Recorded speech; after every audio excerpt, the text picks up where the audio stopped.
for coming. With less than 3 weeks to go till the election, many Americans are eager to learn about the candidates. So it is imperative that our information channels are open and Americans can access stories by the press and from their own social circles. Congress believed in this power of information so much they created special liability protections for information platforms, such as technology companies like Facebook, Twitter, and Google. It is called Section 230. And I have believed in the principles outlined in the law, but it is clear that Section 230 in its current form is no longer working. Just last week, Justice Clarence Thomas said the courts have read sweeping new protections into 230 that Congress never put into statute. It is time to scrap the law and start over. Yesterday, the New York Post, one of the country's largest newspapers, published a piece on Hunter Biden and his work on the board of Ukrainian energy company Burisma, which he had no qualifications for. It is an important story, as most Americans would be appalled by the vice president's son using his father's position to earn an enormous contract from foreign companies. But the response from many in the media and Twitter and Facebook bring to light an even bigger concern. The biggest social networks are selectively censoring information. If you are a citizen and posted information in the story, your account was locked. Last night, the Republican House Judiciary Committee posted the story on their website, a government website. And this morning, Twitter has censored it. Did big tech censor the media and Americans when they posted about the unverified and later debunked Steele dossier? Did big tech censor the media and Americans when they posted about Trump's taxes, which were, of course, obtained illegally? Did big tech censor the world's largest sponsor of terrorism, the supreme leader of Iran? The answer to all three questions is no. If social media companies intend to use the protections provided by Congress for some Americans but not for others, we should remove those special standards altogether. Now, Ranking Member Jim Jordan and the House Judiciary Committee have legislation that should be voted on to restore free expression in Americans' town squares. Republicans are clear on what we need to do to serve the American public.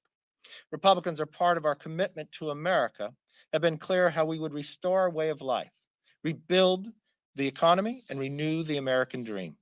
Chief among our goals is keeping small businesses open and the employees on payroll. I know what it's like to have a dream. I know what it's like to have a dream to have a small business. In fact, we have been relentless in our push to get Speaker Pelosi to provide needed relief for Americans. She continues to turn her back and focus on politics, not people. 81 days ago, when Speaker Pelosi was asked if the House will stay in session until a deal is negotiated, she answered, "We can't go home without it." A few days later, she sent us home for the August recess with no deal. Republicans have attempted to bring up Small Business Committee Ranking Member Steve Chabot's legislation to reopen paycheck protection, to support small businesses and their employees. But Democrats have blocked any PPP money going forward 39 times. That's 39 times we brought it to the floor that they have voted no on it. Speaker Pelosi does not want to lift a finger to help the American people because she believes in her own words, and let me quote, that nothing is better than something, and negotiations are all about leverage. It is clear she has offered resistance instead of relief, and she has wasted precious time this year. Eating ice cream in front of a refrigerator, blaming a salon owner for her special treatment, and now insulting Wolf Blitzer. These are not actions of a functioning Democratic majority. With that, I'll take any questions. Yes, sir.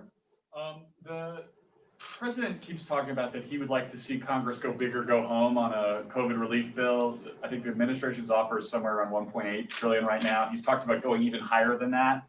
Would House Republicans support a 1.8 trillion or bigger deal if that's reached between the Speaker and the White House?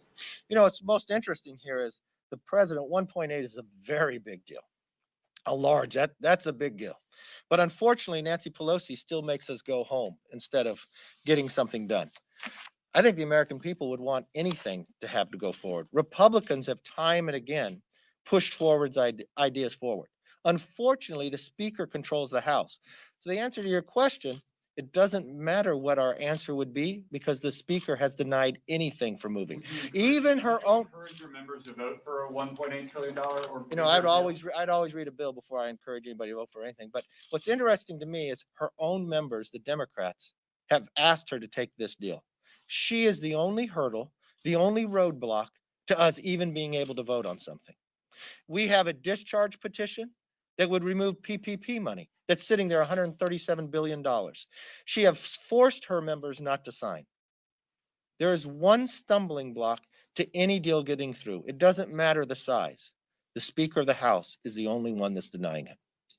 Yes. Do you have any, do you believe that there will be a COVID relief deal? I know we keep asking this question, but will there be a COVID relief deal for the American people before the election?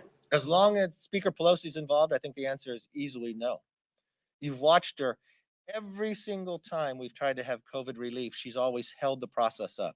Now she's strangling the American public by denying anything moving. You watched even her arguing with Wolf Blitzer because he wanted to read quotes from her own members asking her to take the deal. I think she cares more about politics than she cares about the American public. It's obvious with her actions. Remember why she said she doesn't want to go forward. She is fearful the American public would get a check, fearful that the president would get some credit instead of helping the American public in this time of need. Yes. I just have a quick question regarding COVID-19. If a deal is approved upon a bill that goes to the Senate and your members have to come back, what is your plan to keep your members and their staff safe from the coronavirus?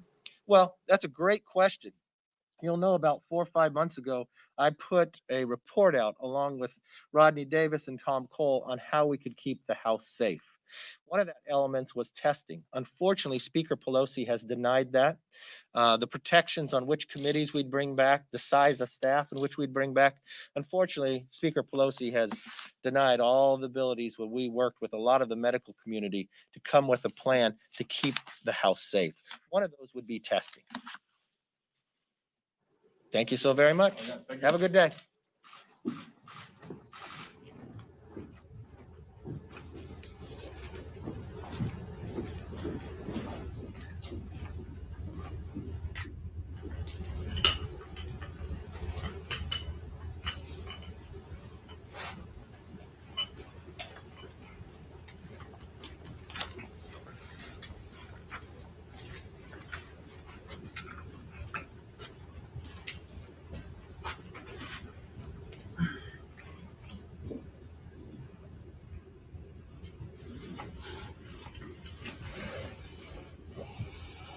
Strangling?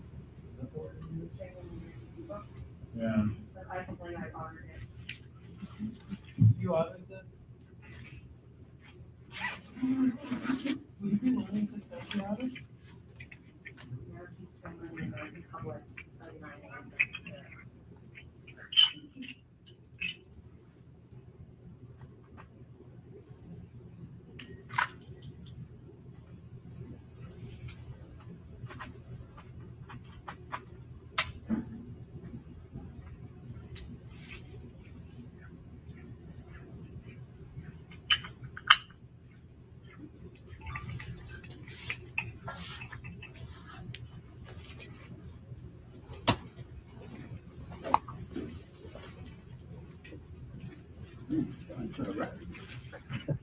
Quick.